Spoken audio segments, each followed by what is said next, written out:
How you guys doing? Good.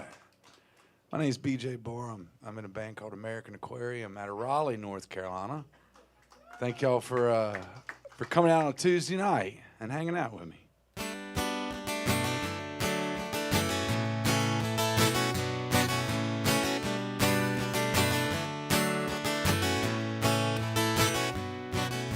Still see you when I close my eyes on your back porch in the summertime. Kids on mama's side in the backyard, running wild as kudzu vines.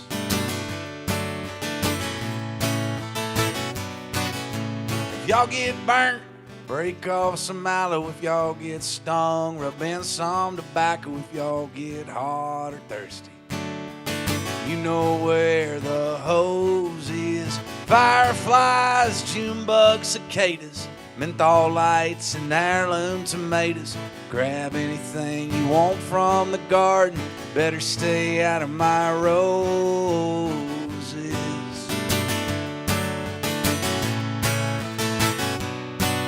Ain't it funny how a memory comes flooding back so fast? When you accidentally stir up moments from the past, back when things were easy, not a care in the world. Back when summer days seemed to move in circles. Duke's mayonnaise and Cherokee purple.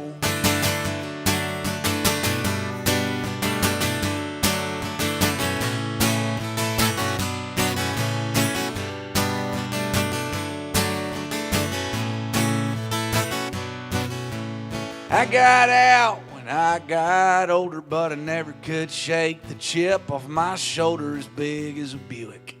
We used to climb in to go up to LNS Fast Stop, Mountain Dew or Big League Chew. If you were good, you could have both. Advance pay for another day. Just don't tell your mama.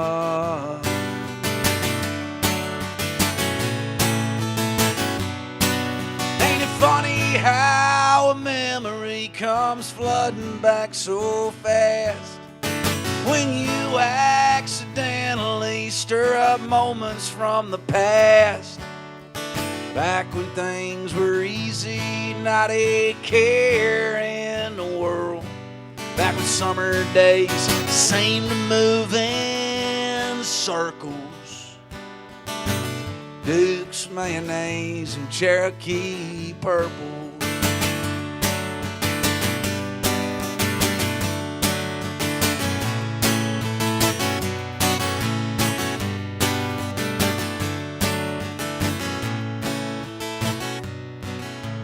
We lost her back in '95, but every single year about this time, something silly as a sandwich brings her back to the forefront of my memory.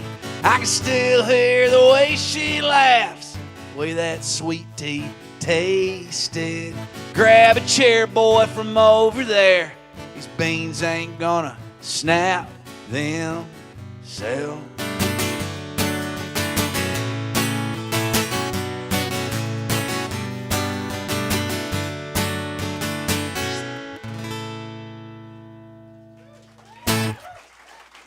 Thank y'all so much.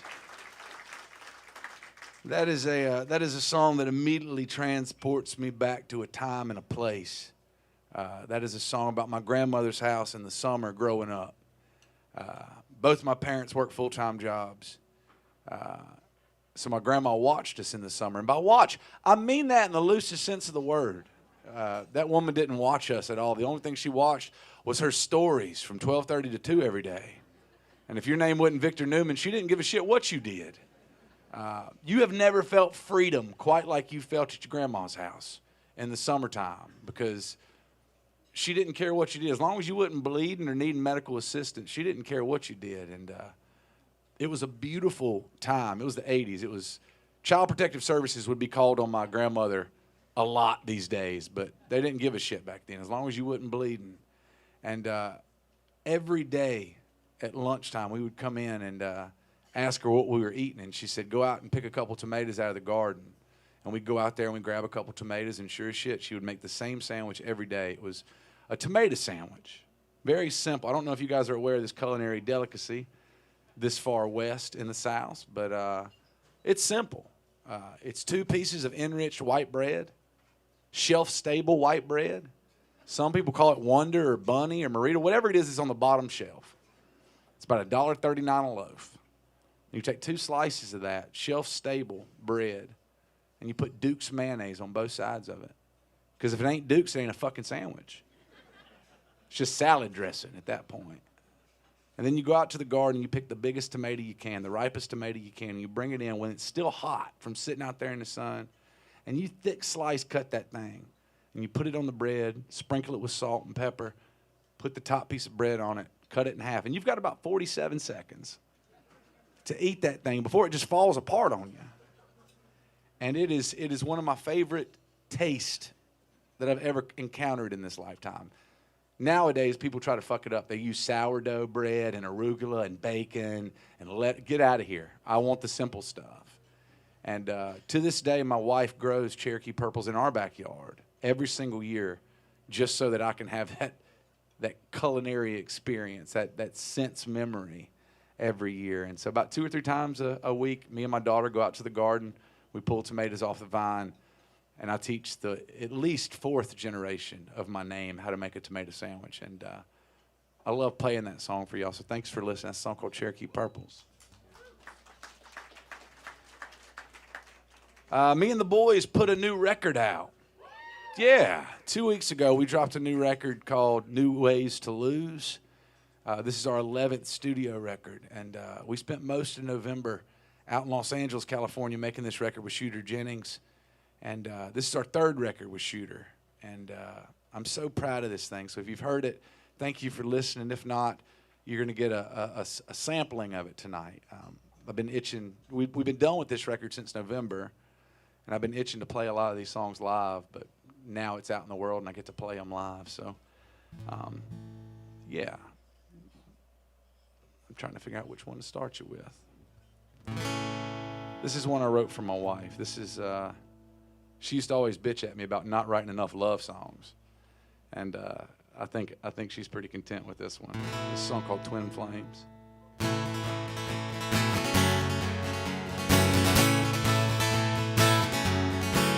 They say love is just one soul living inside 2 different bodies, and we are cursed to spend our whole life searching for the missing party. I saw a girl, looks like you, roaming in the back of my memory, and it felt like we knew each other for the last couple centuries.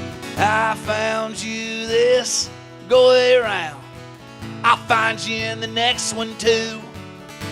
Every version, variation, every sequel, every single time it's you.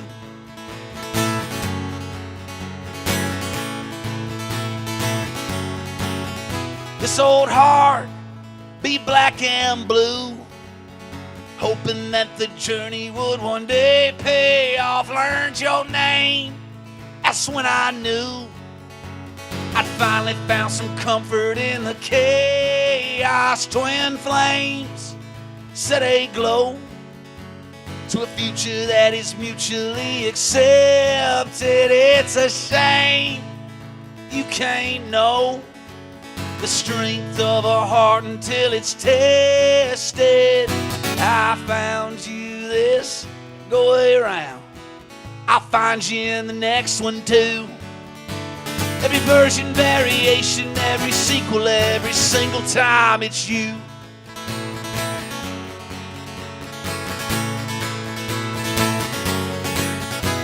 Yeah, I found you this go around, I'll find you in the next one too.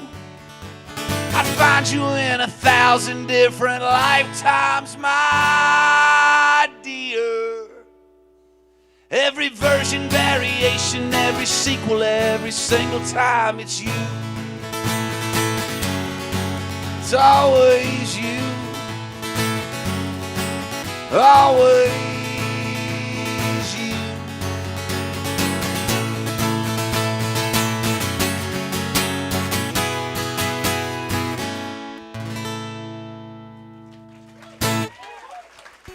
Thank y'all.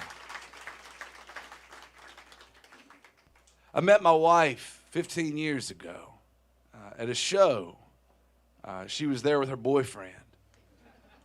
He used to be a really big fan of our band. Keyword used to be. He doesn't come around much anymore. But it's not what you're thinking. It's not like my wife walked into this show and immediately heard the grizzled voice, roguishly good-looking singer telling long-winded stories in between each song and thought, that's the guy I'm going to procreate with. It was the opposite. It was a solo show much like this. So it was just me and a guitar and some stories. And my wife was what we hate at these kind of shows. She was a talker. And she was a loud talker. She comes from a long line of proud Sicilian women from Long Island, New York. She has a voice that is grating at best. I love it. Don't tell her I said that either.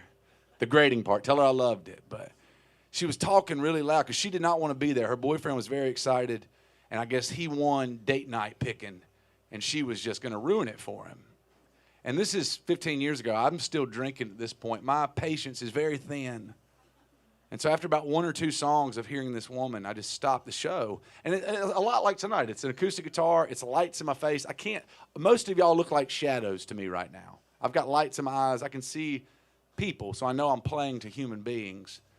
And it was much like that night. I looked out in the crowd and I saw people, but I couldn't see this woman, but I could just hear her. And I was like, hey, you, lady, over here, shut the fuck up. First words I ever spoke to my wife. Shut the fuck up. Last time I would ever say that to her. And you just hear her call out from the darkness. She said, well, stop playing sad stuff and play something fun and happy. And I said, ma'am, I don't know who brought you to this show. But they should have prefaced what you were getting into tonight. Like, I don't do happy. I don't do upbeat. I do what I do. So please, for the love of God, shut the fuck up. And so I go back to playing my songs. And then you just hear her chirping a little bit more, chirping a little bit more. And finally it gets loud again. And it's just this incessant, nagging kind of voice. So I look over in her general direction. I said, ma'am, I pulled out my wallet. I took $20 out. And I said, this is what you paid to get in. I will gladly give it to you for you to fucking leave. Nobody wants you here, including myself. You're ruining this for everybody. And you just hear her say, whatever. And I thought she left. She walked up the back of the room, and it got real quiet. And so I finish the show. I go to merch. I'm selling merch. And then it was like a movie. Like these two people got out of the way, and there moving toward me was the most beautiful woman I've ever seen in my entire life. She might as well have been floating across the floor. She was backlit. For some reason, there was wind blowing inside. Time slowed down. I saw her walking toward me in slow motion. And I'm a pretty good people person. I don't get trapped up too much when I meet people. I'm usually pretty good at starting a conversation. But I remember I put my hand out to shake her hand, and it was visibly shaking. And I was trying so desperately to think of something witty or charismatic or charming to say to this woman that would at least keep her there for another minute or two so I could talk to her. And before I could conjure up the words, she took my hand and she steadied it. And she looked at me in the face and she smiled. And she said, I'm sorry for talking during your whole set. I was filled with a rage in that moment. Unparalleled to anything I have felt since. And I looked this woman square in her face. And I said, it's okay. Sometimes you got to talk really loud at acoustic rock shows. I get it. I don't want you to think the person up on stage is who I am as a person. I'm usually a pretty forgiving, understanding guy. You should come to more shows. Maybe talk through the whole damn thing. We should hang out more. And 15 years later, she is the love of my life. She is the mother of my child. Doesn't come to acoustic shows anymore, though. We learned our lesson with how those go. And when we first started dating, I love the first couple dates you go on with a new person because you're trying to present yourself in the best light. You're trying to prove to them that you were a formidable mate. But you're also trying not to show them the weird shit yet because the first couple dates are very important. But you can't lie about the weird shit because 6 or 7 dates in, if they go back and find out you lied about the weird shit, then you're untrustworthy. Then you can't build a relationship with this person. So there's this beautiful song and dance of selling the best parts of yourself all while skirting around the weird shit. So those first couple dates are awesome. And then you start tossing out the weird shit to see how they respond to it. And then by date 6 or 7, you're knee deep in it. And that's when you know if it's going to last or not. Do we want to keep this thing going? And after date 6 or 7, she invited me back to her house. And so I go back to her house. I'm excited. I'm a 20-year-old kid. I'm stoked to go back to this beautiful woman's house. She puts the key in the lock, and she unlocks her door, and she opens it slowly, and she reaches in and cuts the light on. And there in the middle of the floor is something we had not talked about, a deal breaker in some cases. She had a dog in her house. Where I'm from, you don't have dogs in your house. Where I'm from, dogs are outdoor animals. Hunting dogs, watchdogs, feral dogs that walk house to house looking for food. My dad told me, don't you ever bring a dog in my house. They're filthy animals. They serve a purpose. That's why they stay outside. That's why we feed them. That's why we're good to them. But never let them in your house and never trust anybody that keeps dogs in their house. And here I am falling in love with this woman. And she's got a fucking dog in her house. And I'm not talking about a useful animal. I'm talking about the most useful breed, useless breed of dogs known to man. She had a 1-year-old French bulldog, riddled with medical complications. And so I'm looking at this dog, and we're making eye contact, and he's looking at me cross-eyed, and he's just breathing really heavy. He's just like, ah, ah. And I'm like, oh, God, he must be, like, really old.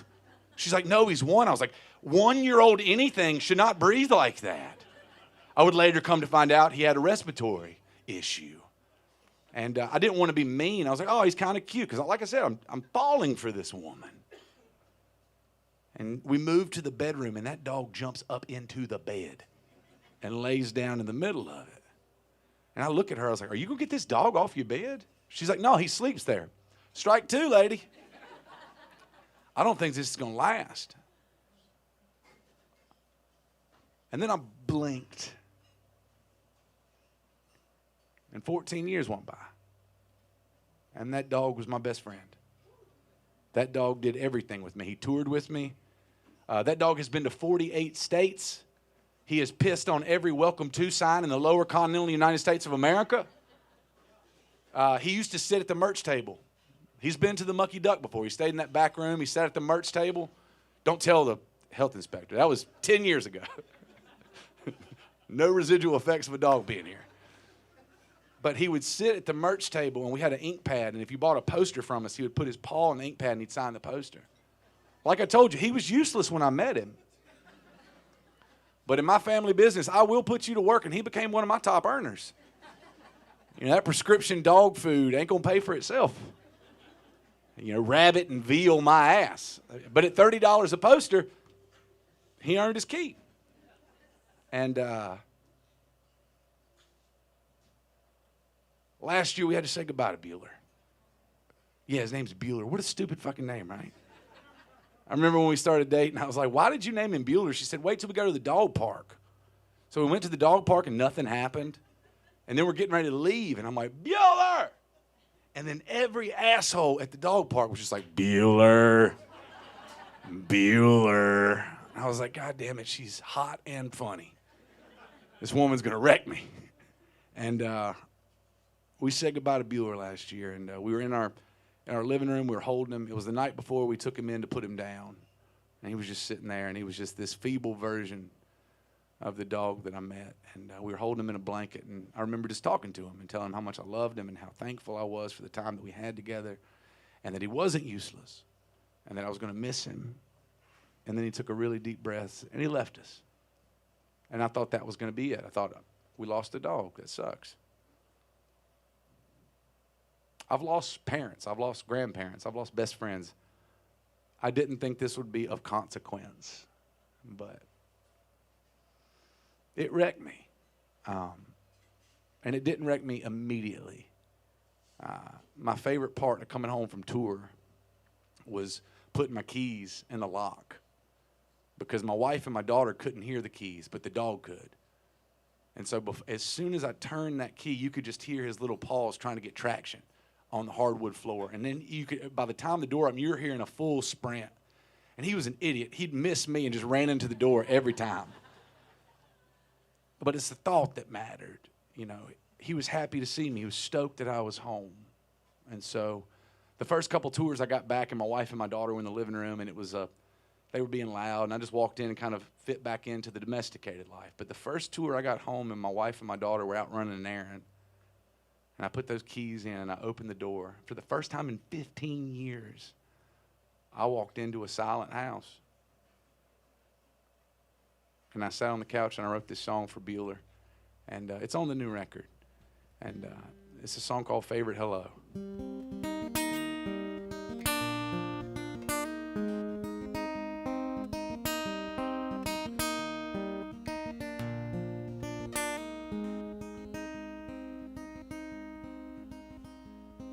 There's a pillow on the bed where you laid your head every night for 13 years.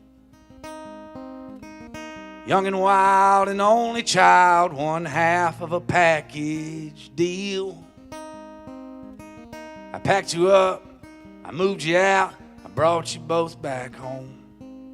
I never knew the hole you'd leave until the moment you were gone. There ain't a day goes by that I don't think about you. Ain't a day goes by that you ain't on my mind. You were the goodest boy a man could ever ask for. My favorite hello was my hardest goodbye. We roamed around town to town for years. It was just us three. I hope I brought you half the joy that you brought to me. Sometimes at night, a sound, a sight, a smell is all it takes to remind me that your only fault was the fact you couldn't stay. There ain't a day goes by that I don't think about you. Ain't a day goes by that you ain't on my mind. You were the goodest boy a man could ever ask for. My favorite hello was my hardest goodbye. If I could grant myself one wish, I'd wish for a little more time. 'Cause loving you your whole life means missing you the rest of mine.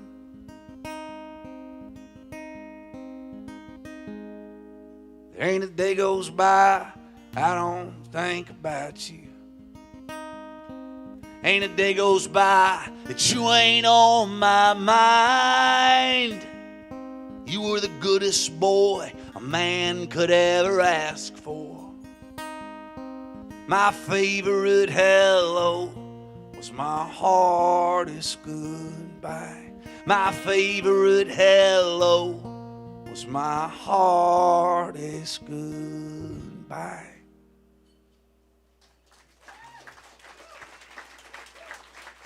Y'all so much. It's a heavy tune.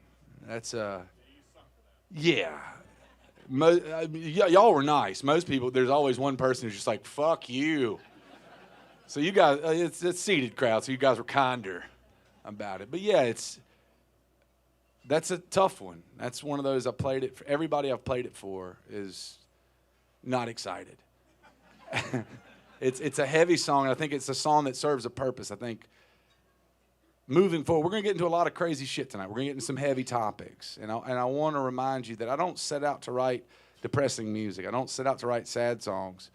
I write songs to get me through the shit that I'm going through, to remind myself that I'm not alone in these situations, to make these observations and write songs about it with the hope that somebody else who's going through the exact same thing hears that song and finds a little bit of solace, finds a little bit of comfort in those songs. I have a lot of songs about loss and grief and trauma, and I don't write them just to bum you out on a Tuesday night. I write them to remind you that no matter what dark corner of the human existence you're currently navigating, that you're not by yourself in those situations.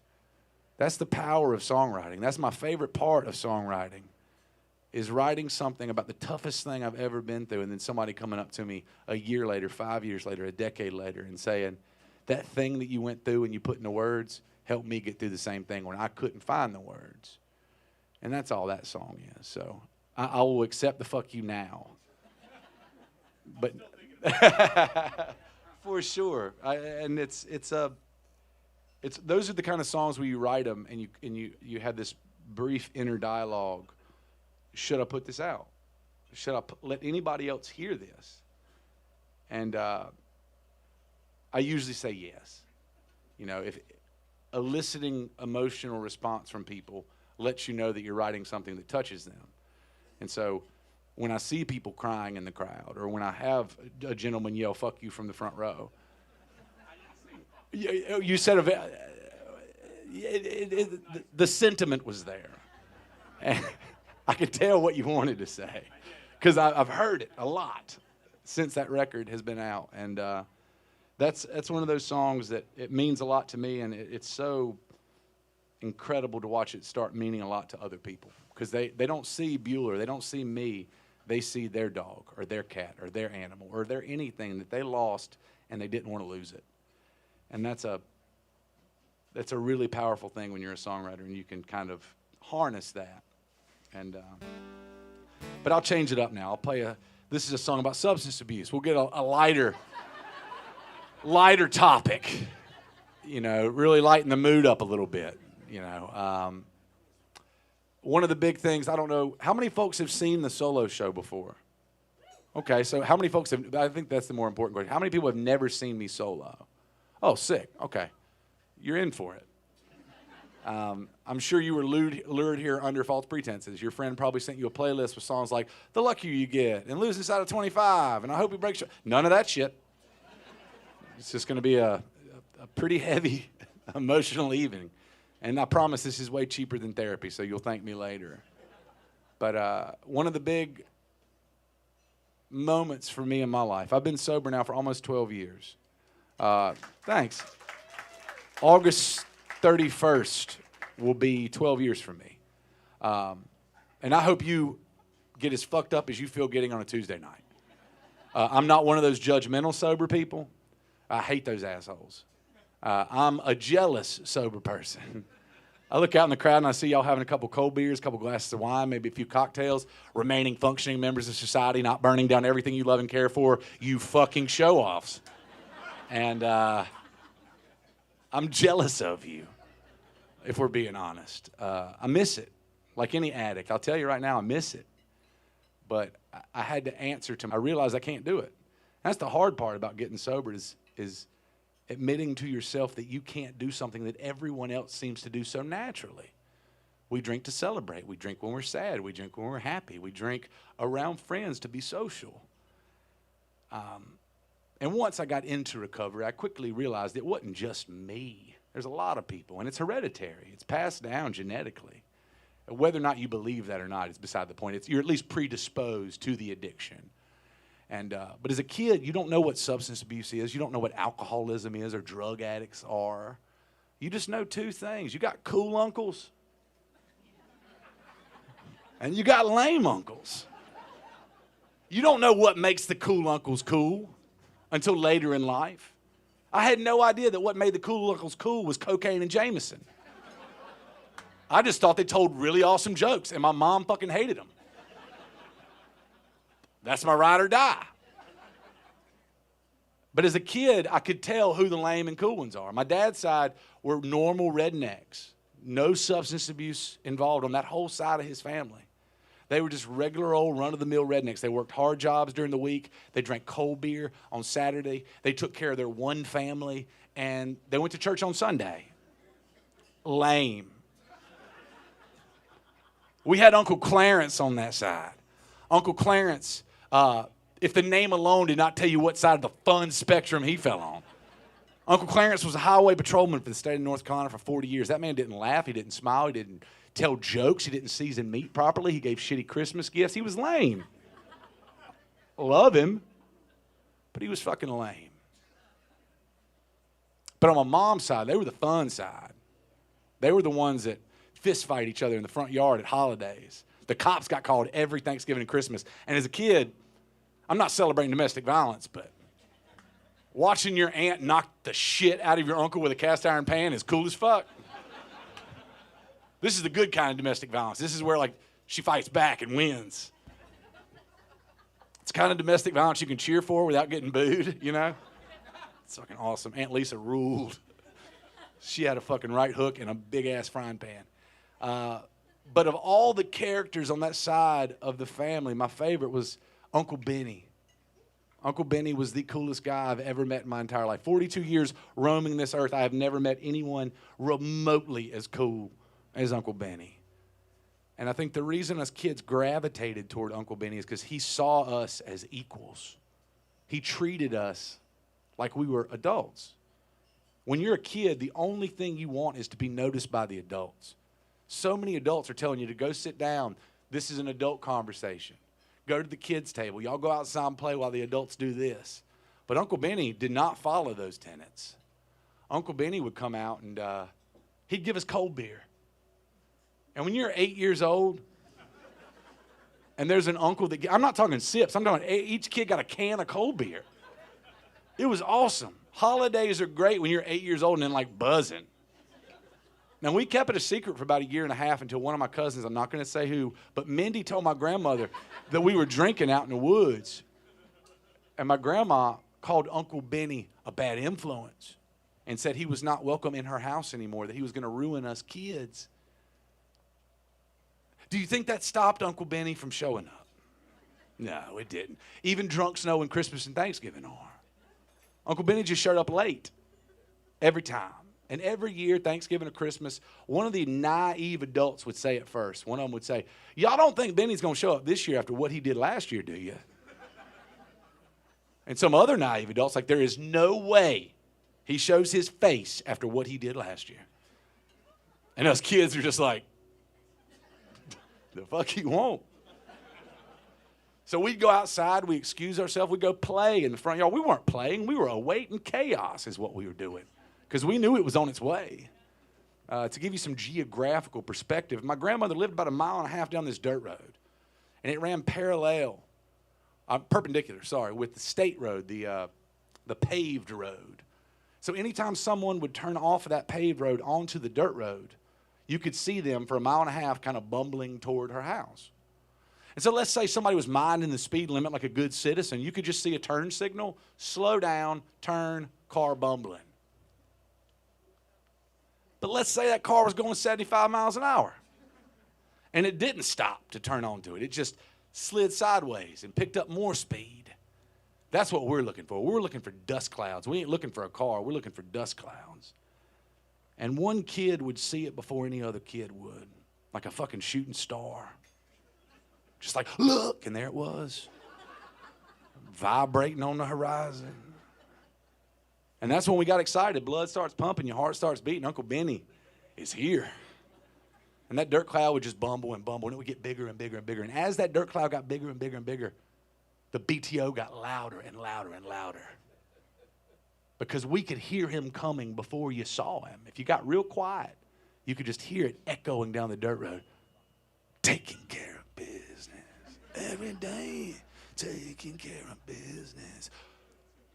It was awesome. And then out of that dirt cloud, about a mile from my grandma's driveway, would pop Uncle Benny. He was in a Trans Am. Because one, of course he drove a fucking Trans Am. I prefaced the story with he was the coolest motherfucker alive. Of course he drove a Trans Am. And he had T-tops out year round. 0 fucks that man gave. He didn't care if it was cold, hot, raining. He wanted you to be able to hear the music he was listening to. And for the next mile, he's just fishtailing up and down that dirt road. And you have no idea as a kid if he's going to put it in a ditch, is he going to hit a pedestrian child? Who gives a shit? Uncle Benny's here, and we're getting ready to get cold beer. And Uncle Benny gets right to the driveway, and he slams that e-brake, and he turns the wheel, and he guns the gas. For the next 30 yards, he is barreling straight toward a line of children. But we aren't afraid. Uncle Benny ain't going to hurt us. And right before he plows through us, he turns that wheel one more time all the way to the left and stomps the brakes and slides that motherfucker to a stop 6 inches from all of us kids. And we're cheering like we're at a goddamn football game. Benny, yeah. And I still see it to this day crystal clear. It's like a movie. Wide camera angle zooms in, dust begins to settle. Car turns off. Driver door opens. First boot hits. Second boot hits. And out of that car steps Uncle Benny, denim on denim on denim. He reaches in that top pocket and he pulls his sunglasses on and puts them on. And then he Bo Duke slides across the hood of that Trans Am. And then he saunters over to the passenger door and opens it up for whatever Holiday Inn cocktail waitress he's dating at the time. Because even though he was a horrible father and a drunk, he was still a consummate fucking gentleman. And then you come over to us kids and you rub us on the head. How y'all doing? School going good? Your parents treating you good? You got a girlfriend yet? And then he would proceed to give us whatever contraband had accumulated in the backseat of his car since his last visit. Cold beer, cigarettes, Playboys. You can keep the fucking Easter Bunny and Santa Claus. That's my mythological creature that shows up at holidays. Uncle Benny was incredible. And then he'd always say the same thing. He'd say, hey, y'all watch the car, because I got to go in and talk to the grown-ups. So we're watching that car, and he goes in. And as soon as that screen door slams on the carport, you got 5 minutes before two things are happening. One, something is going to break very loudly inside the house. Two, my grandmother, very small woman, good Christian lady, does not cuss or raise her voice. She's going to scream at the top of her lungs. She's going to say, Benny! I'm calling the fucking cops! And then that screen door would just bust wide open. Uncle Benny would just come walking out, just cool as a cucumber, put them shades back on. Because he knew he had about 13 to 15 minutes before the county sheriff could even get to him. And he says, well, kids, Uncle Benny's got to get the fuck out of here. And he'd get back in that car, and I still remember, he'd crank it up, and the ground would shake underneath him. So badass. And he'd back that thing down the driveway slow, and he'd back out into the dirt road. And then he'd put it in neutral, and he'd start giving a little bit of gas. And we start getting excited. We're like, let it rip, Benny, let it rip. And he's just looking at us sideways. And then you could hear it coming. You could hear the sirens coming down the dirt road. They're going to catch Benny. That's what they think. And Uncle Benny waits until he can see them. And then he fucking just drops it, takes off, cloud of dust. 20 seconds later, the cops come. And us kids are standing there on the dirt road just like, fuck you, pigs. Fuck you, cops. That was back when rednecks hated the cops like we were supposed to, like we were genetically bred to. Again, 80s and 90s. Rednecks didn't like the cops. We've lost our way as a redneck people. Our ancestors are embarrassed at who we have become. But that's neither here nor there. They never caught Benny. So many times I watch cops trying to catch him. They never caught him. But his living caught up with him. That was the ultimate thing that did him in. Uncle Benny died when he was 39 years old. Don't you all me. How'd you think this story ended? This is not a cautionary. This is, yeah, he burned it at both ends. He died early. He went out exactly the way he wanted to go out. And I didn't realize I had a problem with drugs and alcohol until my mom pulled me aside at a family function I'd shown up to. A little fucked up. Uninvited.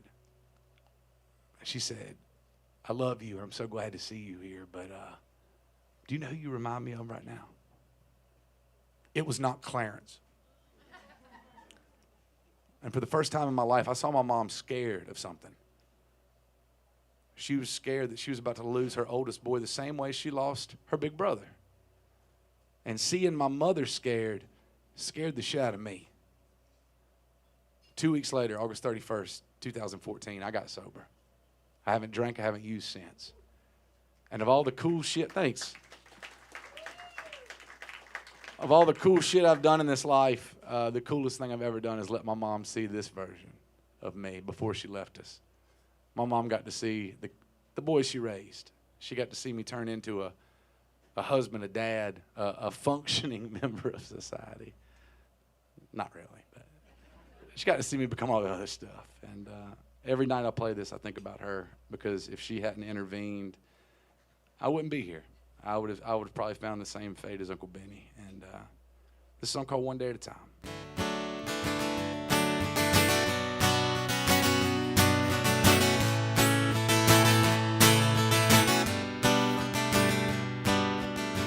Wide-eyed and 21, another shot of Jameson to calm my nerves before this nightly masquerade.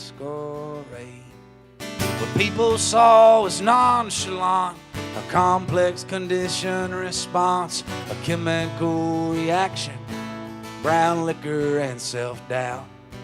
So that I could stand up on this stage like a guilty child, avoiding blame, I'd kick, I'd scream, I'd curse the name of the girls that walked away.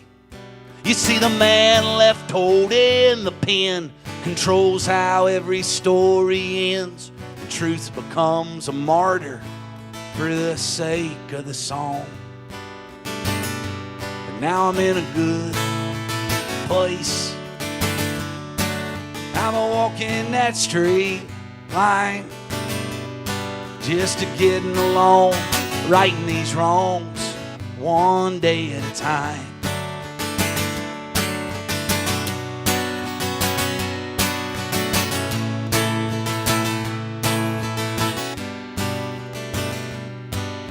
For years the drinks were just a crutch, till the drinks were just too much. I guess it comes with a job. Hail, hail, rock and roll. You see, songs fulfill a human need to sit back and watch another man bleed. So for a moment, we don't have to feel sorry for ourselves. And this imaginary confidence became my first line of defense. If you don't let them in, boy, they'll never let you down. But she broke through and took control, my sweetheart of the rodeo. And for the first time, I found something I couldn't afford to lose. So yeah, I'm in a good place. I'm a walking that straight line, just a getting along, righting these wrongs one day at a time.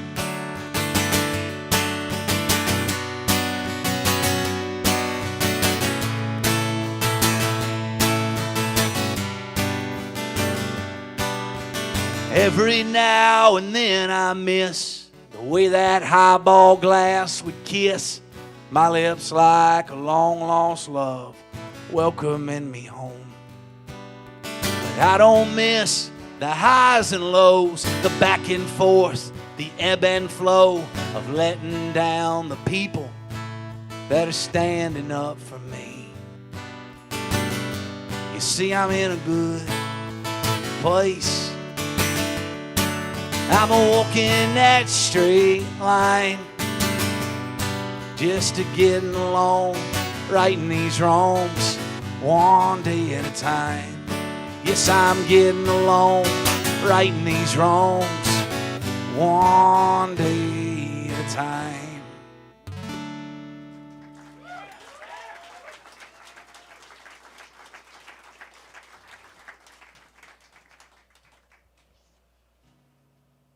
Thank y'all so much.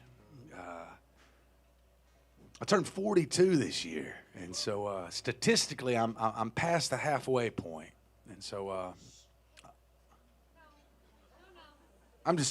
math. We can't argue with facts.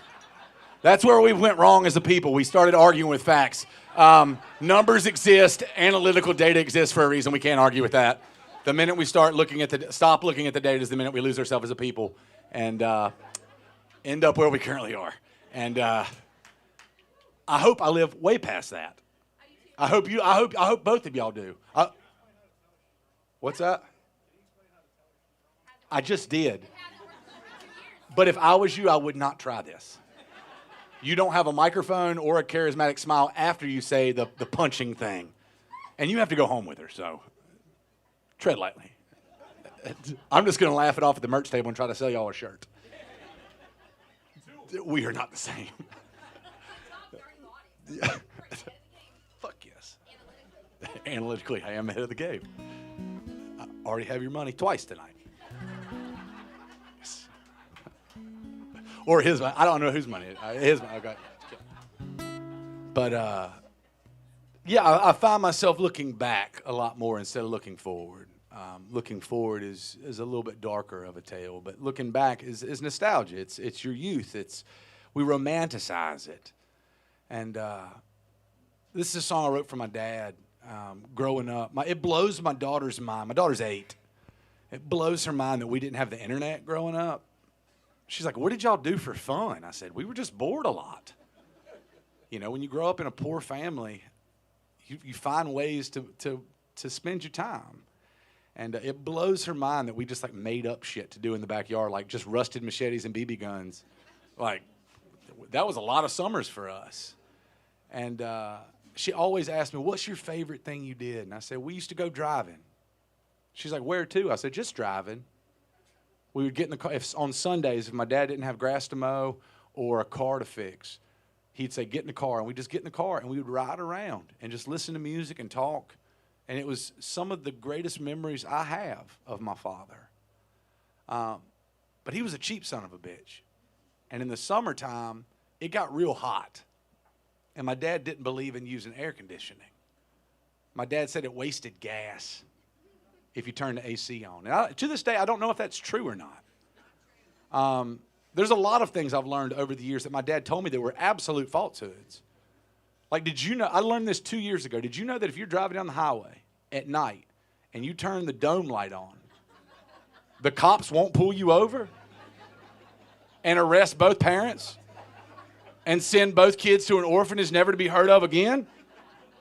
Learn that. We were driving down the road and my daughter dropped something in the back seat. She cuts the dome light on and I just, knee-jerk reaction. I said, cut that light off. And my wife said, why are you so hostile? I was like, if a cop sees that, he'll pull us over and give us a ticket. She said, who told you that? I said, my dad told me that. She's like, that's not true. And I said, bullshit, he wouldn't lie to us. She's like, call him right now. So I called my dad. I was like, Dad, did you know that driving down the road at night and you can cut your interior dome light on and the cops won't pull you over? He's like, of course I did. And I was like, then why did you tell us not to do it? He said, y'all didn't know how to tell no for an answer. And so I had to get creative. And so to this day, I have no idea if cutting the air conditioning on burns too much gas or not, or just a reasonable amount of gas. But me and my brother got pretty heat resistant by the time we were 9 or 10 because we'd ride in that back seat. And my dad used to always tell us that we had air conditioning. It was just called 4x60 air conditioning. And what that means for the undoctrinated, it's 4 windows down, 60 miles an hour. Once you get going fast enough, in theory, he thought you would cool down. That's not true. If it's 107 degrees outside, it feels like a fucking hairdryer. There's nothing cool about it. But me and my brother got used to it. Until the only time it was really embarrassing was when friends would come over, and friends would sit in the back seat, and they're like, it's hot. I'm like, yeah, it's hot. They're like, well, can you ask your dad to cut the air conditioner? I was like, he's not going to do that. And it's like, what if I ask him? I'm like, go ahead. And so all of a sudden, this brave friend would be like, Mr. Barham, will you cut the air conditioning on? He's like, the air conditioning is on. It's called 4x60. 4 windows down, 60 miles an hour. Your ass will cool down by the time I hit that stoplight. And me and my brother swore to each other in the back seat of that car that we were never going to put our children through that. We were going to have the coldest motherfuckers on the block. And so to this day, if we have to go anywhere in the summertime, I go out to the car 5 to 10 minutes early. I crank that car up. I turn the air conditioner on full blast so that my daughter never has to experience a hot back seat. And I'm proud of myself for it. That's my flex. When gas got up to $5 a gallon, fuck it. Dad's songs are doing okay. But last summer, we were in Arizona. We traveled during the summers, and we were going to see the Grand Canyon. We were leaving the Grand Canyon, and I heard it happen. I heard the air compressor on our rental car go out. It started whistling. And I was like, shit. I looked at my wife. I was like, don't say anything. Just let her figure it out. About 5 minutes goes by. My daughter said, Dad, it's hot. I said, it's going to get a lot hotter. This is August in Arizona. It's 115 outside. And it was still like 73 in the car. And I was like, it's going to get real hot, kid. And I don't know what happened, but my dad must have heard me in Reidsville, North Carolina, 2,100 miles away. Because in that moment, his spirit left his body. Came to me in Arizona, entered my body, and entered my left hand, and I reached over and I rolled all 4 windows down. And before I could stop myself, my dad took over my whole body. I got my daughter's eyes in the rear view. I said, kid, today we got 4x60 air conditioning. My wife looked at me and said, don't you fucking do it. I said, 4 windows down, 60 miles an hour. Your ass will cool down. My wife's like, you should be ashamed of yourself. And then in that moment, the trance was broken. My dad left, went right back into his body and reason. I'm sure he got a laugh out of it. But once we got back to Phoenix and traded in the rental car, I sat down and wrote this song. And this is for him and my brother. And some of the best memories I have in the back seat of a Chevy Blazer driving down dirt roads in Reidsville, North Carolina. This is a song called 4x60.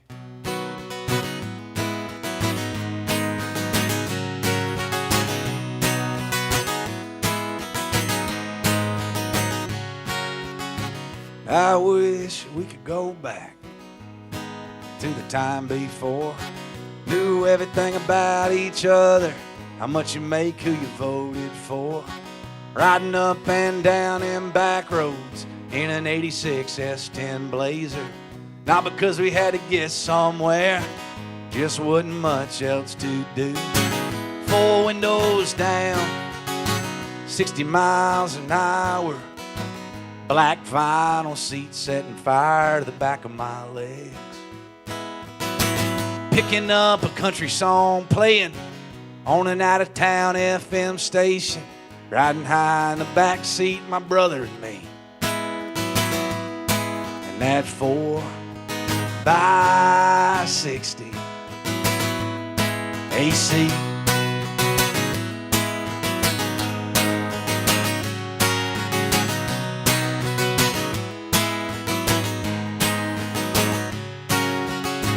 Daddy sitting tall in the front seat.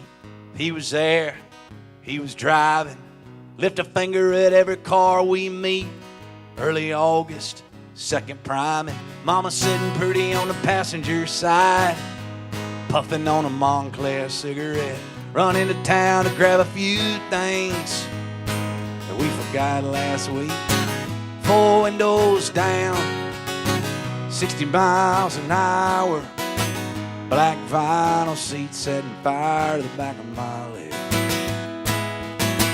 Picking up a country song, playing on an out-of-town FM station. Riding high in the back seat, my brother and me. And that 4x60. That 4x60.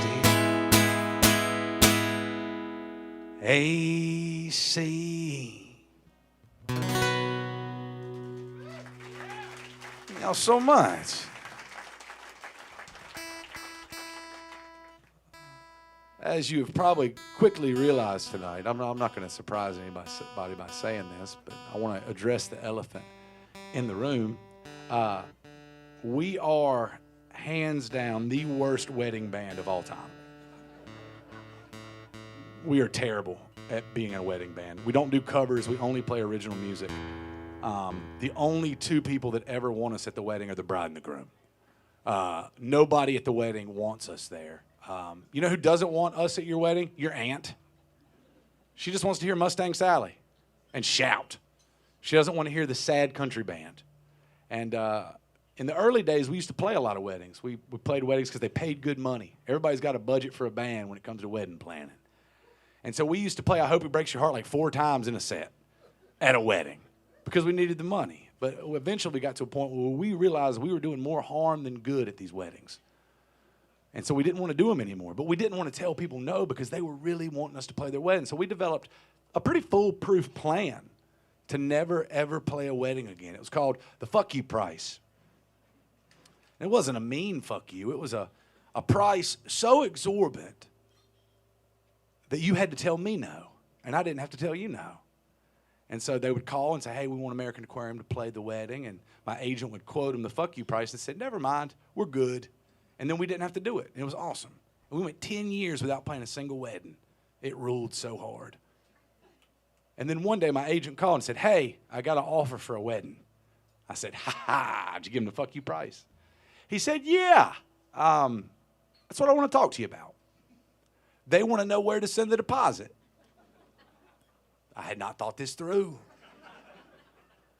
I said, well, give me the guy's number. I'm going to call him. I'm going to talk him out of it.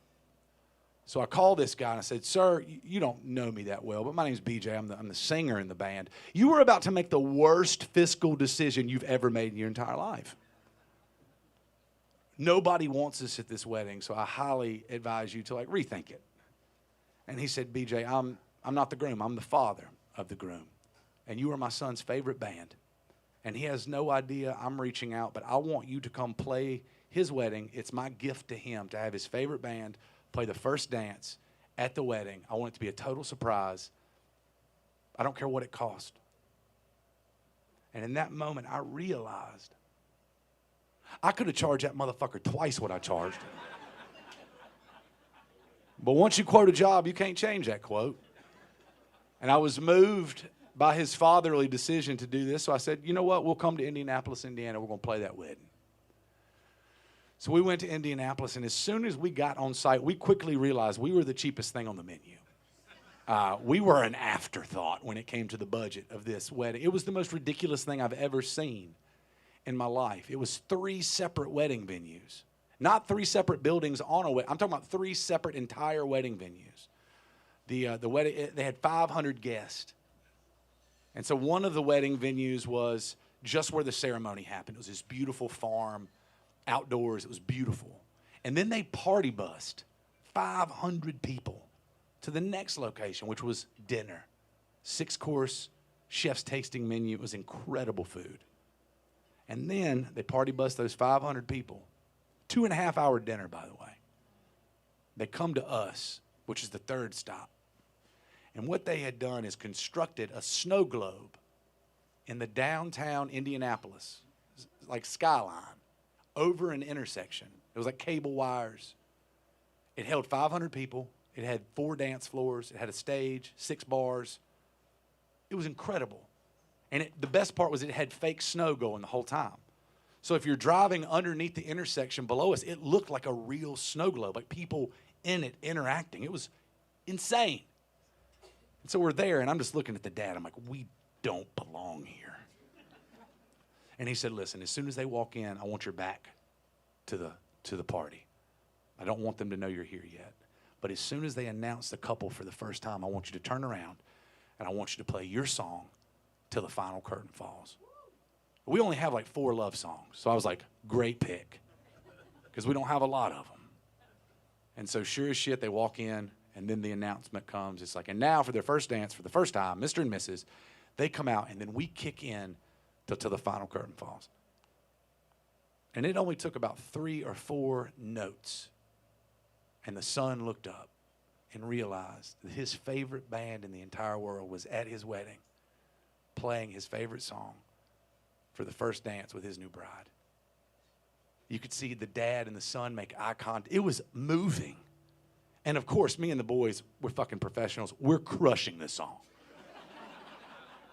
And so we're sitting there and we're playing it, and I'm like, man, I'm rethinking weddings at this point. I was like, I am so moved by this display. I'm like, holy shit, maybe we've like crossed a thing, and maybe now we could be a good wedding band. We got some love songs, like we might be able to fit in.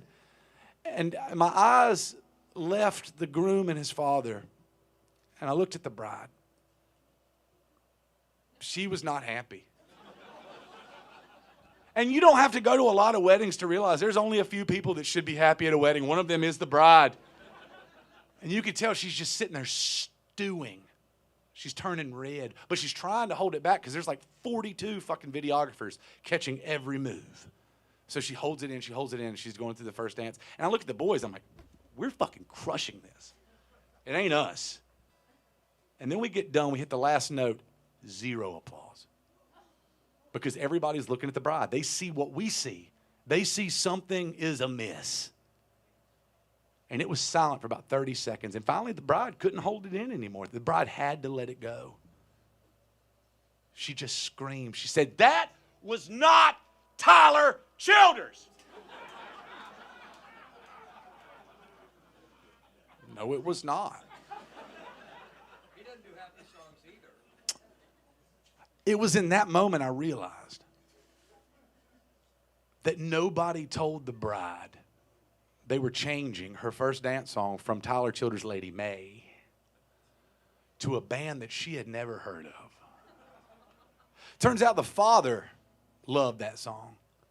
And the father figured that since he was footing the bill for it, that he got to pick what the first dance song was. In hindsight, I agree with her. She deserved to get upset. She deserved to be angry. They should have told her. They slighted her on her big day. In hindsight, I agree with her. But friends, that day I did not have hindsight. The only thing I had was a microphone and a silent, captive audience. And the only thing I could see, I couldn't see a bride who had been slighted. All I could see was a spoiled, entitled brat throwing a temper tantrum because she didn't get the song she wanted after we had driven 1,200 miles overnight to be at this fucking wedding. I have 187 songs in my catalog. We played one. So that means I had 186 options on what my second song could be. So I looked back at the boys and I called this song out. And Shane, my guitar player, said, "No, don't do that."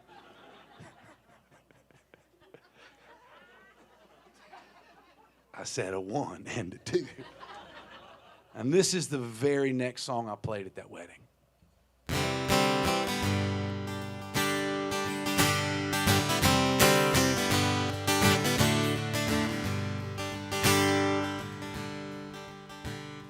The only thing certain is we end up alone to pick up the pieces of our once happy home. She took all my records, the hits, the unknowns. She took all the Beatles. She took all the Eagles. She took all the Stones. 'Cause lonely ain't easy, and lonely ain't kind, and lonely won't leave me. She's a good friend of mine. 9 years of my life that I'll never get back. Ain't it funny how the good times never outweigh the bad? And that diamond couldn't cut through all the problems we had. Yeah, I was always gone, and she was all alone. What chance did we have? 'Cause lonely ain't easy, and lonely ain't kind, and lonely won't leave me. She's a good friend of mine. See, I follow the rules, yeah, I play the part. And all I got left is this 10-man heart. No matter how hard I try, it won't seem to start. She said, "I'll always love you." She said, "I'll never leave you till death do us part." 'Cause lonely ain't easy, and lonely ain't kind, and lonely won't leave me. Now she's a good friend of mine. She's there every morning. She's in the bed when I get home. Sometimes I wish lonely would just leave me alone. Leave me alone. Leave me alone. Thank y'all. So we went probably, that was 2018, 19. We went a long time, and I used to tell that story a lot. And I'm sure most of the crowd is like, did that really happen? Is that a true story? And for a long time, I couldn't prove it to you because there was no evidence. Until last year, we were at Little Rock, Arkansas, and I told that story. And I got done telling the story, and there's a guy in the back of the room who was like, I was there. I was like, bullshit. I was like, you're just trying to be a part of the show. I don't believe you were there. And then he yelled the name of the bride and the groom. I was like, holy shit, you were there. He's like, yeah, the family still talks about it to this day. So while I had this guy, like there's a full audience, and I'm talking to the guy in the back of the room. I asked the one question all of us are probably wondering. Are they still together? They are. Turns out money can fix a lot of problems.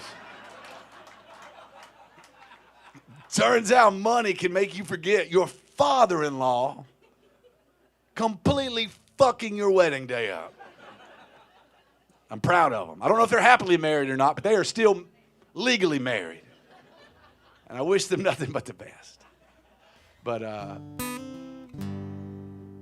yeah, that's the first question everybody asked for a long time. I was like, did that really happen? I was like, ask anybody in the band. That totally fucking happened. But then this one guy, I got to ask him questions, and like he validated my story, which is always nice. This is another new song off the new record. Like I said, it came out Friday, June 26th, so 2.5 weeks ago. This is a heavy song. This is a tough song to play. I've only played it live once. I'm going to try it out on you guys tonight and see if I can get through it. I lost my mom and my grandmother within a month of each other in 2019. Lost my grandma in November and lost my mom on New Year's Eve in December. And that's like the two most influential people in my life. These women raised me. My daughter's named after my grandmother. My grandmother was named Pearline. My daughter's Pearl. And, yeah, she's a badass. And there's this weird phenomenon that occurred. Like, my wife has all these pictures of our immediate family hanging throughout the house. So I have these pictures of my mother holding my daughter. And I have these pictures of my grandmother holding her great-granddaughter, her namesake. And my daughter hit this certain age where she started asking questions like, who's that? And I never thought about it because, like, she was 18 months when she met these women, you know, from birth to 18 months. Like, she has no idea who they are.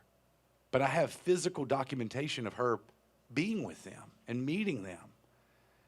And my daughter, if you follow me at all, you understand my genes took over the whole pregnancy with my wife. My wife was just an incubator at a certain point. Like, my daughter looks like me, she acts like me, she talks like me. She's a fucking heathen of a child.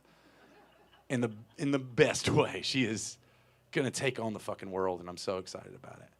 But she looks just like my mother and just like my grandmother, the two women that have her last name. And there's these moments where she looks at me and I'll just start crying because I see my mother looking at me. I see my grandmother looking at me. And then she asks, she's like, Dad, what's wrong? And I have to tell her, like, I see so much of these two women in you, and you're never going to know them the way that I know them. And I'm sorry about that. And so I wrote this song. I don't know if it's from my grandma or my mom, but mostly from my daughter.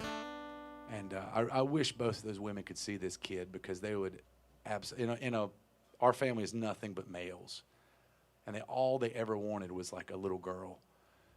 And it sucks, because I finally gave them this version of them, this loud, obnoxious, opinionated, fierce, independent little girl. And she doesn't remember meeting them.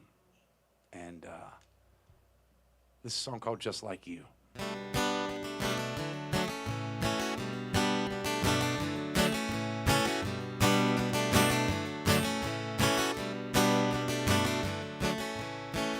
I wish that you could see her now. The right light, she looks just like you. The way your lip curls when she smiles. She's got your name and your attitude.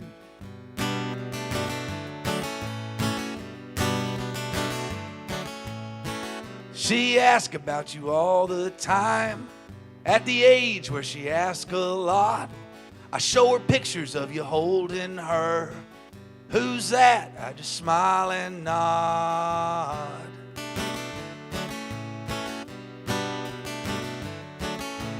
And I wish you could see the person that she's growing into. I wish you could see the things that bring a smile to her face.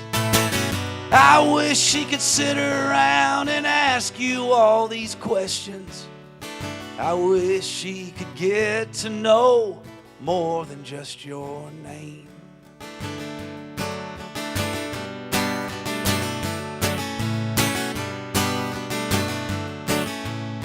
We were a handful, that's for certain.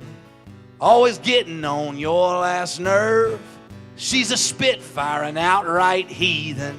You always get the one you deserve.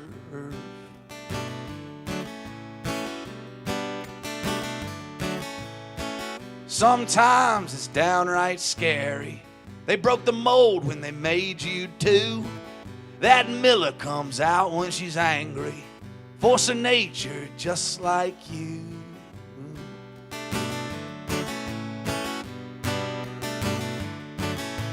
And I wish you could see the person that she's growing into. I wish you could see the things that bring a smile to her face. I wish she could sit around and ask you all these questions. I wish she could get to know more than just your name.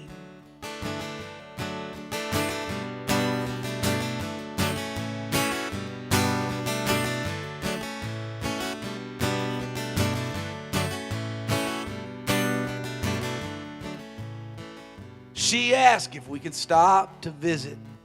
Every time we come back home, her little fingers trace the divots of her last name carved in stone.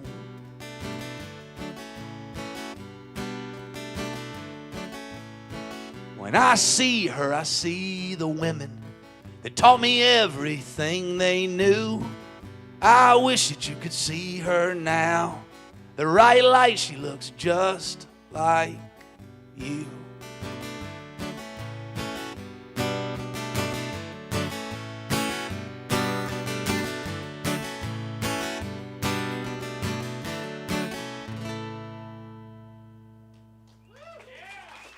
Oh, so much.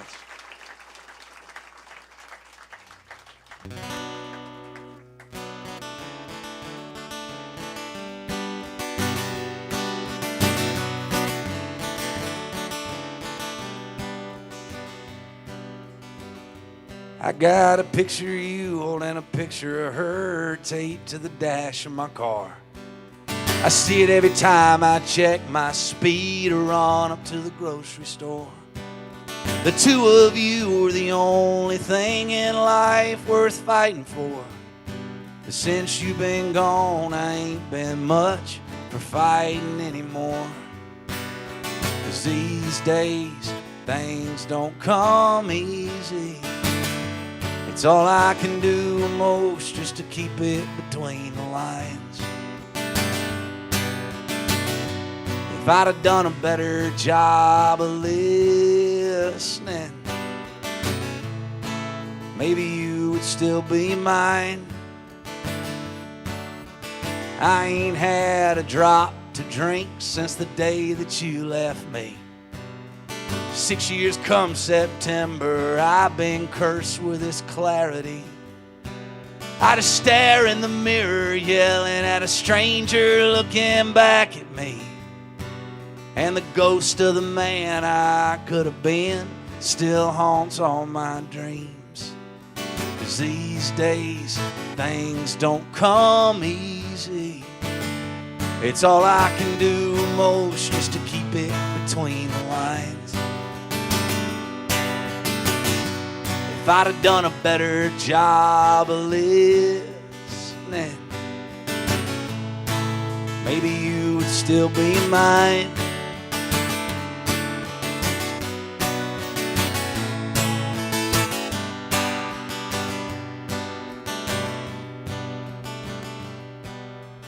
Foolish pride wouldn't let me give you the keys to the Oldsmobile.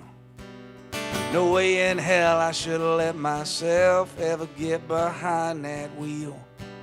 I was drunk, it was dark, and I didn't see him coming over that hill.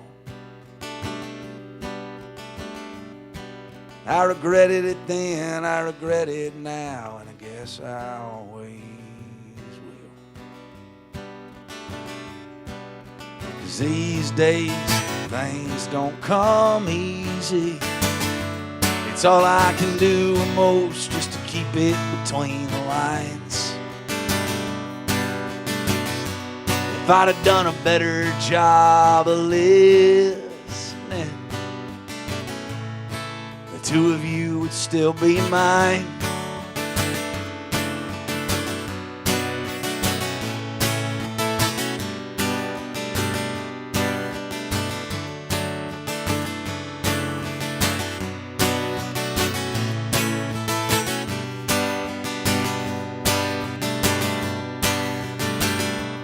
I got a picture of you holding a picture of her taped to the dash of my car.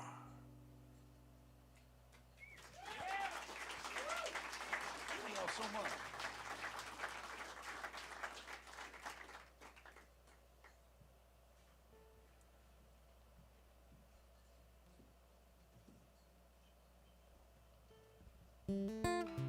Everybody having a good time so far? Good. It is good to be back in Houston, Texas. Always a treat coming to the state of Texas. You guys, you support songs better than any state in the country. And yeah, I appreciate y'all. That's what I always tell people. They're, why do y'all go to Texas so much? I'm like, man, motherfuckers don't listen to songs like they do in Texas. I was like, these people will come and get so shithoused and come up to you after slurring about how good this one line in this one song was. It's like, that doesn't happen anywhere else in the fucking country. And another good thing about coming to Texas is it's not if you're going to see a show this week. It's what show are you going to go see this week? And I think that's a beautiful thing about what you guys have built as a culture here in Texas. So thank you all for proving me right and coming out on Tuesday night to listen to some redneck ramble about his childhood. I truly appreciate y'all. And thanks to the Mucky Duck. We've been playing the Mucky Duck for, 15 years now. Some of you might remember. Some of you probably lie and say you remember. The full band used to play here. Yeah, it was, we all fit on this fucking stage, and we were playing like, everybody was sitting, and we were playing full-blown fucking rock shows. Like, fuck it. It was like Chuck E. Cheese. Everybody's sitting back, eating shepherd's pie, drinking a Guinness, and we're up here just fucking singing I Hope It Breaks Your Heart like a madman. I'm not talking about refined, slicked over hair, button-up shirt, BJ. I'm talking about like, I can't stand up. I'm going to yell at you for 90 minutes. It was awesome. I'm glad somebody validates the story. Sometimes I need people to validate these stories because they sound preposterous. But So thanks to the Mucky Duck for always opening the door for me and letting me come in here and share my songs. It truly means something to have a space like this.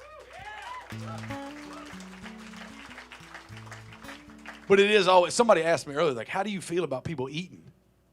Like, while you're playing? I said, it doesn't bother me that much. It does kind of feel like Chuck E. Cheese, though. I feel like a giant animatronic rat who's just like... But luckily, most of you are done with your food. You're on to the drinking portion of the meal. And there's some places where you play and, like, they literally are bringing the food out as you're starting the show.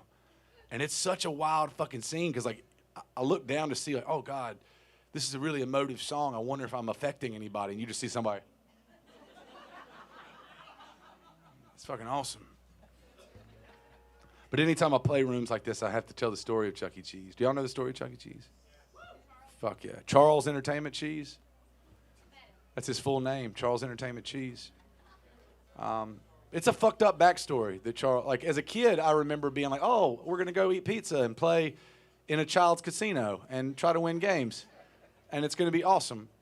And then I got older and I looked up the backstory for Charles Entertainment Cheese, and it is haunting, chilling. It would be a great Lifetime movie if it wasn't a big fucking rat.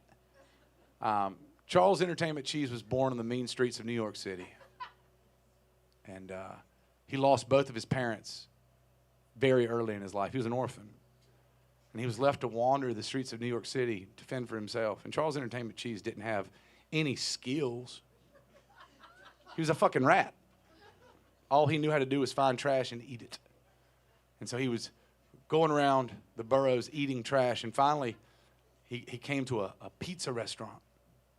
And they were throwing out pizza every night. And he was like, if I can just stay underneath this dumpster, I'll eat the pizza every night. And I'll hide under the dumpster and nobody will know I'm here. But every time they'd open the back door to the pizza restaurant, he looked in and he saw families celebrating. They were happy. They were eating pizza. And he couldn't speak English because, again, he was a fucking rat. But he could hear this song every night that people were singing. Happy birthday to you. Happy birthday. And so that became Charles Entertainment Cheese's favorite song. Every night he would hear families celebrating something. They were all so happy. They were smiling. It was so communal. So after years of eating the trash every night and getting bigger and stronger, he learned every word to Happy Birthday. And so as he's getting bigger and as he's getting stronger, he's becoming a little bit more brazen. And he gets closer and closer to the door every night to hear this song, to see if he can pick up on any more of this fascinating language he's hearing these humans speak. And one night he got too close, and the chef came out and saw him, a giant fucking rat. And he pulls his broom back, and he's getting ready to hit this rat. And Charles Entertainment Cheese, luckily instinct kicked in. He didn't know how to speak to this man. He didn't know how to say, stop, I'm a harmless rat. I'm just eating your trash. He stands up on his back haunches. He stands up tall. And he looks this chef right in his face. And in desperation, he just says, happy birthday to you. Happy birthday to you. And the chef is mesmerized. The chef is like, holy shit, that's a rat singing happy birthday. I can monetize this. So he brings the rat in under the guise of shelter. But what he does is he traps him on the stage. And he makes him wear a vest and a hat, a little derby hat. And as he keeps getting bigger and bigger, he makes him a new vest and a new hat. And every night for the rest of Charles Entertainment Cheese's life, he has to stand on that stage and sing happy birthday to kids coming in and out of that restaurant.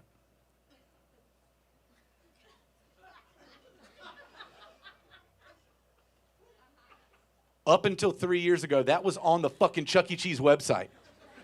That's the story of Chuck. It was a little bit more dramatic when I told it, but that's the story of Chuck E. Cheese. He was basically just captured and made to sing happy birthday to these kids.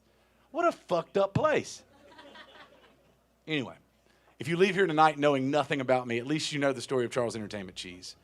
And I hope it fucks your night up as much as it did mine the first night I read that. And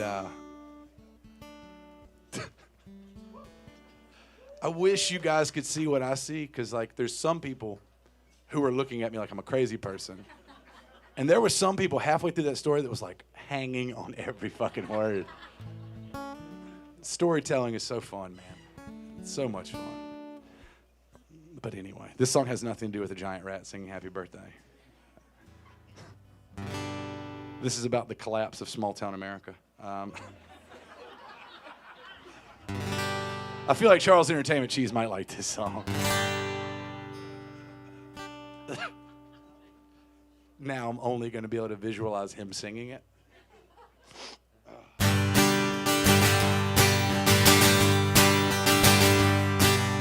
Leaving here was easy, coming back was tough. Until I saw this town, I thought I'd had it rough. Rode real hard and put away wet. Still don't think we've seen the worst of it yet. Yeah, the factory shut down back in '93. Now this town's just a shell of what it used to be. Damn gas has jumped back up to 305. How are folks like us supposed to survive when even the Dollar General's closing down? We fixed it if we could, but we don't know how. Can't put concrete in a casket. If you could, they'd bury this town. 'Cause even the Dollar General's closing down.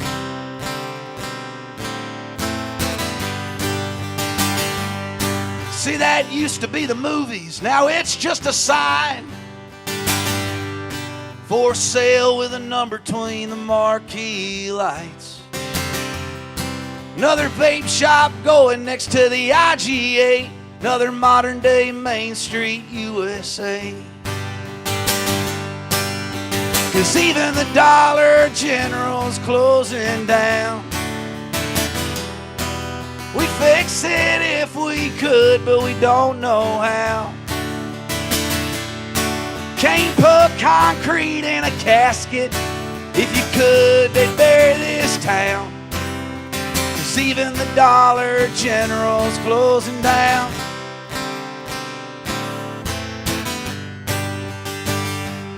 The greatest trick ever played was taking our voice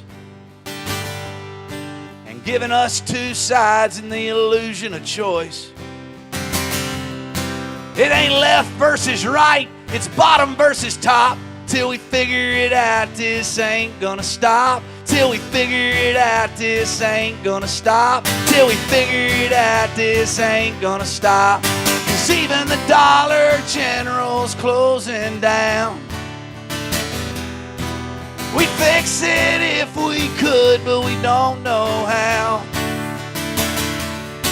Can't put concrete in a casket. If you could, they'd bury this town. 'Cause even the Dollar General's closing down. 'Cause even the Dollar General's closing down.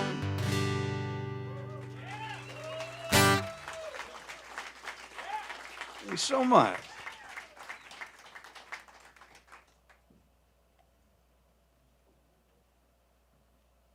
I think Chuck E. Cheese would like that song. I wrote that song with my buddy Colin Nash. We were on tour together last year, and we went through this town in the middle of Missouri, and we were walking around like most bands do. When you get into town, you walk around to find some food, find some coffee, and we walked by this Dollar General that was boarded up. And he looked over at me and said, "Man, this is a rough town." I was like, "Why do you say that?" And he's like, "If the Dollar General can't make it, you got problems." And I thought that was the funniest thing. And we went a couple weeks, and he sent me a text message. He said, "Hey, I got this idea for a song." And he's like, what if we wrote a song about a town so bad that the Dollar General couldn't make it? And I was like, that's my kind of song. And he's like, I've only got one line. He's like, I've got the chorus, hook of the chorus. I've got even the Dollar General's closing down.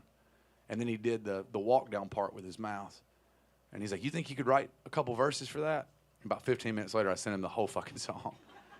And he said, yeah, that's exactly where I saw this song going. And so that's a song called Dollar General.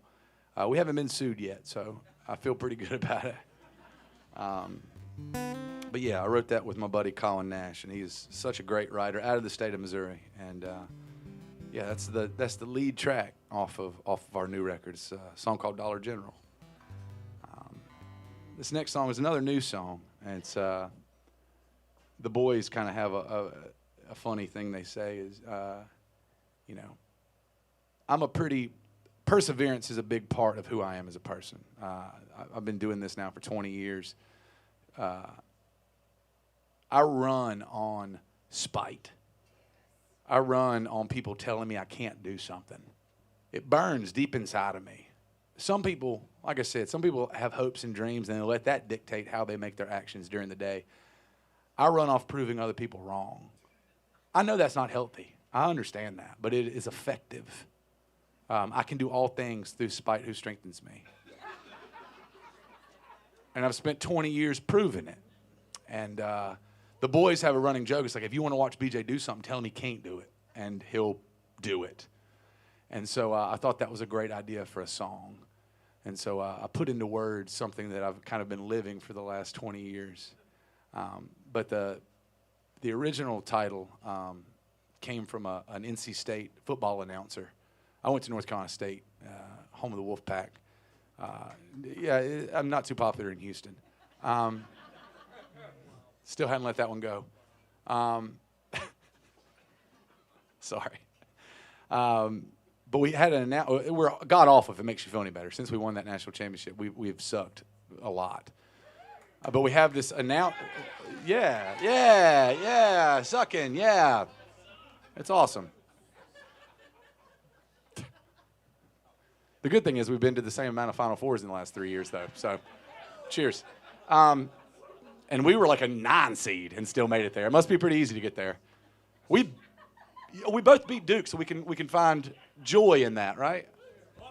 Yeah, fuck them. But we had a color commentator named Gary Hahn who called basketball and football games. And we had this thing in Raleigh called NC State shit. And it's, if NC State gets up, they are going to find a way to lose. And it's a thing they teach you your freshman year. You don't talk about anything during the game. You don't post on social media.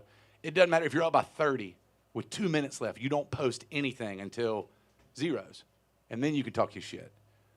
But be careful, because like if you post anything, Gary Hahn used to say NC State had this incredible talent of inventing new ways to lose. He would say, well, NC State was up 35 with 10 minutes to go in the game, but somehow they lost by 10 to Clemson. It is almost as if they invented new ways to lose. And I thought that was just such a positive way of saying your team sucks, you know? So I decided to put that into the song, and I didn't really think it would be the title of the record. I just thought it was a funny line in a hat tip to NC State. But then as the record started kind of showing itself to me, like thematically, it became way less tongue-in-cheek, way less funny, especially with this whole new record is kind of about like the decline of small-town America, like overdevelopment and the economy absolutely leaning toward one end and screwing everybody else. And then it became a much more serious title. It became these small towns who have for generations voted against their own self-interest, almost creating new ways for them to lose at this game called capitalism. And it started off as a tongue-in-cheek song, but it turned into a much funnier, more serious anthem. But this is one of my favorite songs off the new record just because it personifies me in song form. And this is a song called Can't and It Could. And yes, I said can't, not can't, because can't doesn't rhyme with ain't. And so can't is the new word for this song.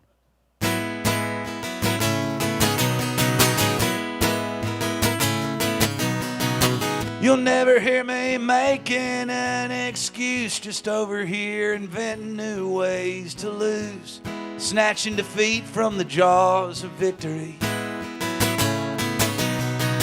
Everybody's got a plan till you get punched in the face, freeze or fight or run out of smile. Ask how big a boy is he anyway. You wanna watch me do something? Tell me I can't. I've been running myself ragged longer than I ain't.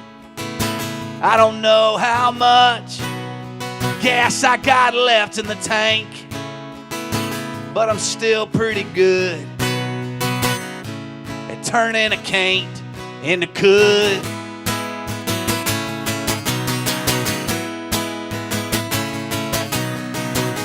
Couple times this thing's almost come apart, making it up as I go from the very start. Hell, even a broke clock's right twice a day. It ain't worth what they want for a helping hand. I'll take a song in a shit hot rock and roll band over signing my name on a dotted line any day. You wanna watch me do something? Tell me I can't. I've been running myself ragged longer than I ain't. I don't know how much gas I got left in the tank, but I'm still pretty good at turning a can't into could.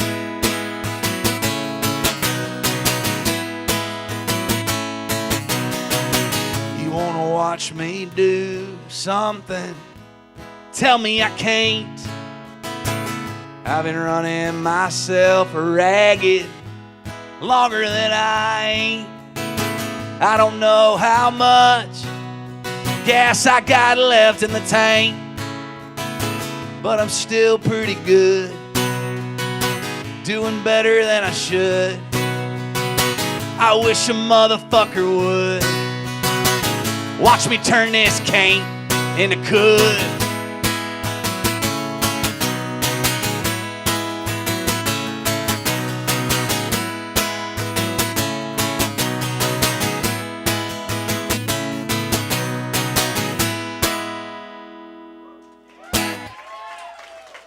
So much.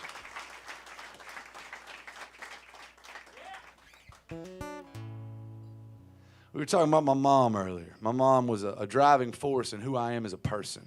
My mother taught me a lot of really great things. I lost my mom on New Year's Eve 2019.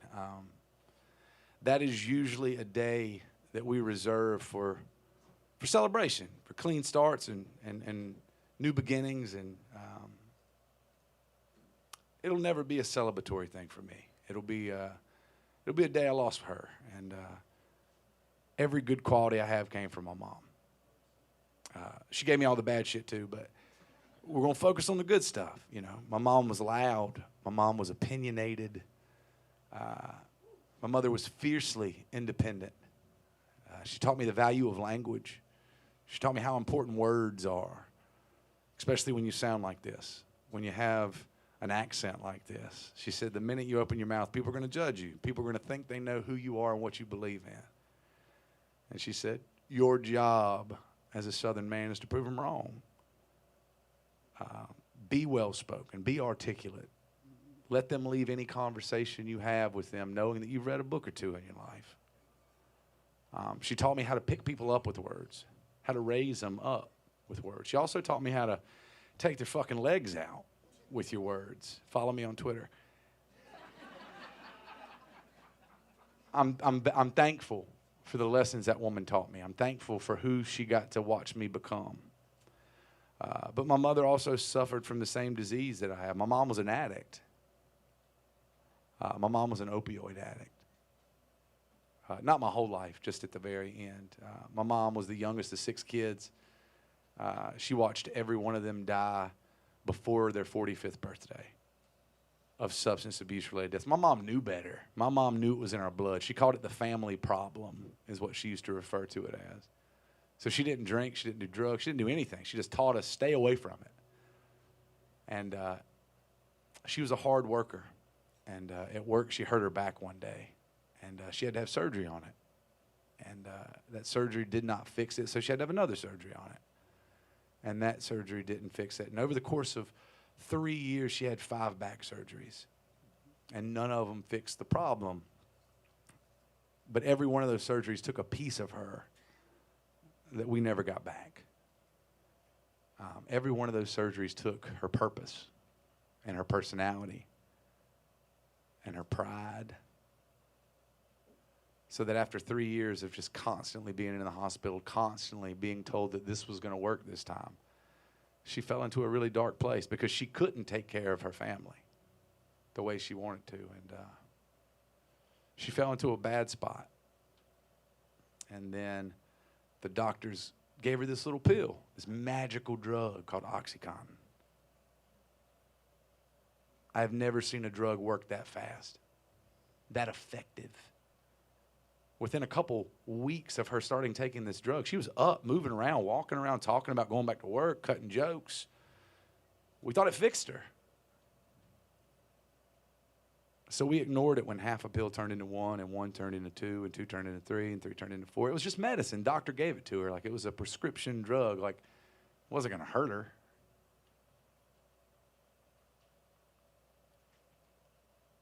I didn't realize my mom was an opioid addict until the dementia kicked in.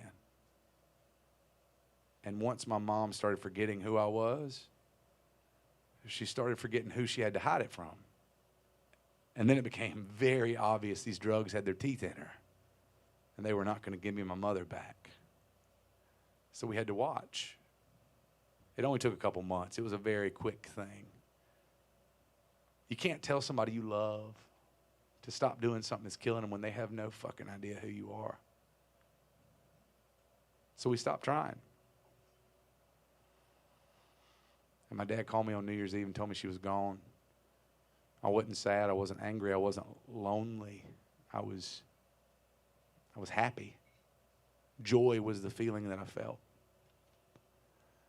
I was happy because she wasn't hurting anymore. I was happy because the drugs weren't winning anymore. And the sadness didn't come until the first holiday that I associate with my mom. That's my birthday, May 3rd. Every year on my birthday, my mom would call me on my birthday, the exact minute I was born, 7:34 p.m. Eastern Standard Time. My mom didn't fuck with time zones. So no matter where I was in the world at 7:34 p.m. Eastern Standard Time, that phone would ring. You could set your watch to it. Not 7:33, not 7:30, 7:34, that thing rings. And every year it was the same shitty joke. She said, "Hey."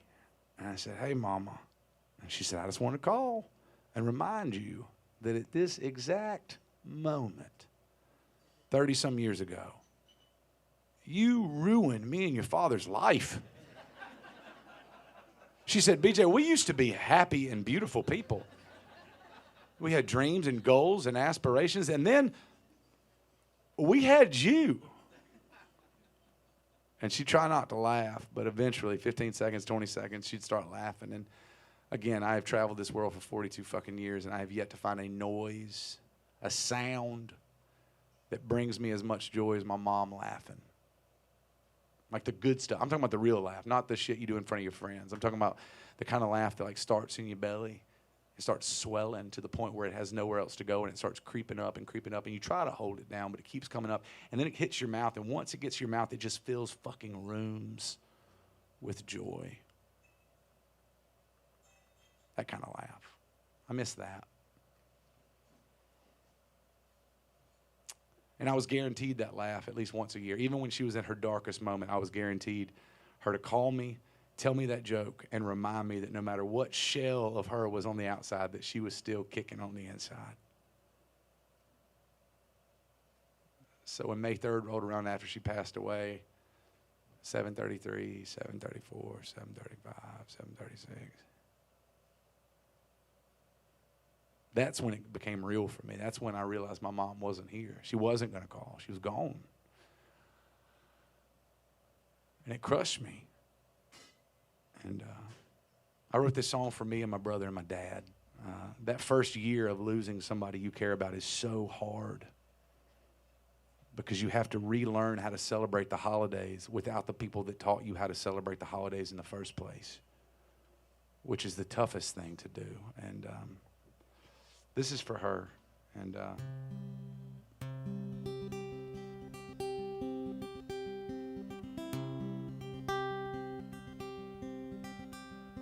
It's finally here, that time of year when your favorite flowers start to bloom. And the showers of April cascade into the sauna we call June. Yesterday was my birthday, the first one since you've been gone. All my friends say it gets easier. All my friends have been known to be wrong.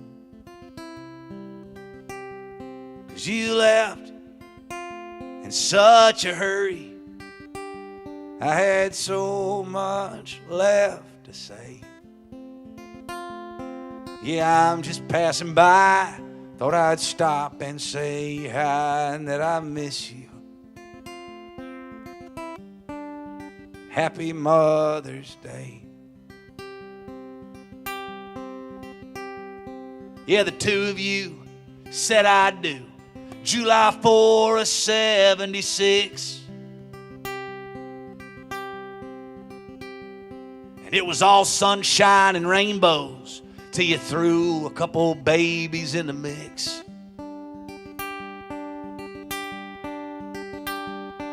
A shining example of what love could truly be. Like a castle made of sand, I watched that mountain of a man fall apart when they laid to rest his queen. 'Cause you left in such a hurry, I had so much left to say. Yeah, I'm just passing by, thought I'd stop and say hi and that I miss you. Happy Independence Day. Last New Year's Eve was like no other New Year before. You never think you'll get that call till that call comes a-knocking at your door. 'Cause you left in such a hurry, I had so much left to say. Yeah, I'm just passing by, thought I'd stop and say hi, that I miss you. Happy New Year's Day.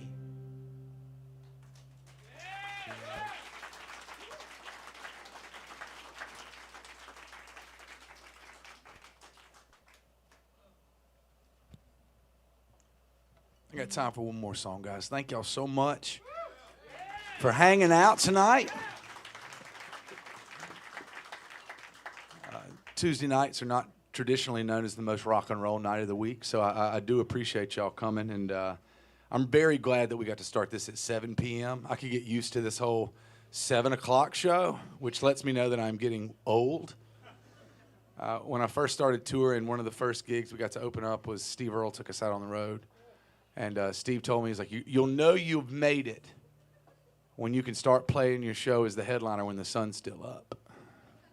And tonight, the sun was still up when I walked on stage, and I was like, you know what, Steve Earle? This is the fucking life. Gonna be in bed by 10. This fucking rules. This is what Tuesday night rock and roll should be, you know? And I appreciate y'all coming out. And as soon as I walk off stage, I'm gonna be selling merch in the back of the room. I'd love to say hey to you, even if you don't want to buy anything. I'd love to shake your hand and personally thank y'all for coming out and supporting live original independent music here in Houston, Texas. But if you do want to buy shit, I will happily sell you stuff. Because I brought a big ass suitcase and I've only got 3 shows, so y'all help me out. I love you guys. Thank y'all. This has been, I don't want to jinx it, but this has been easily the best Mucky Duck Houston crowd I've ever played in front of. Because usually there's always that one asshole, you know. That added to the show. There's always that one person, though. It was not you. Whoever talked to me tonight, like, y'all did great. It was, you added to the show. There's some people that, like, make it more about them, and then it fucks everything up. And my wife was not here. Hey, I get to say shit about my wife. You don't talk about me. That is my obnoxious woman to make fun of. Keep my wife's name out your mouth. Sorry. Too soon. Chris Rock did not deserve that shit.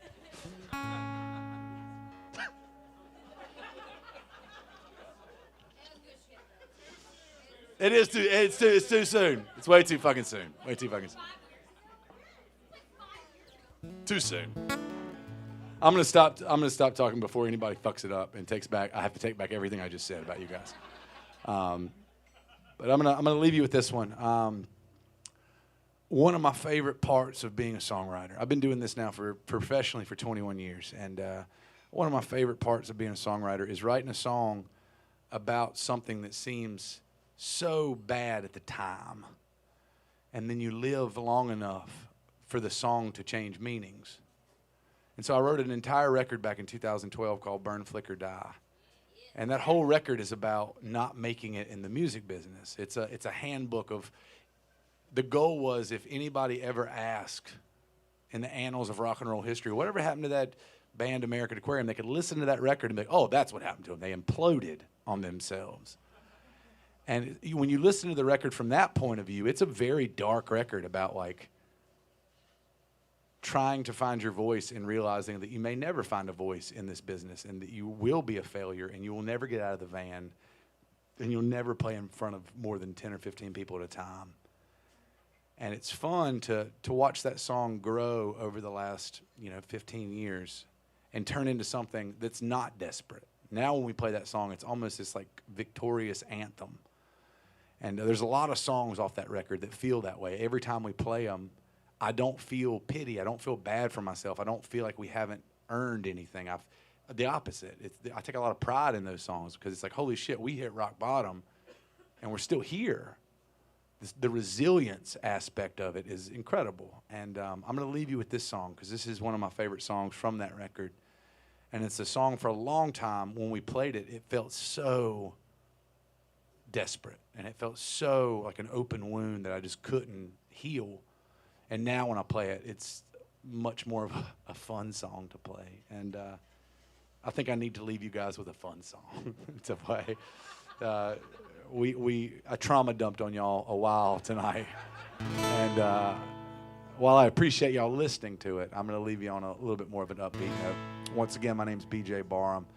I'm in a band called American Aquarium out of Raleigh, North Carolina. And you guys have been incredible, Houston. Thank you so much.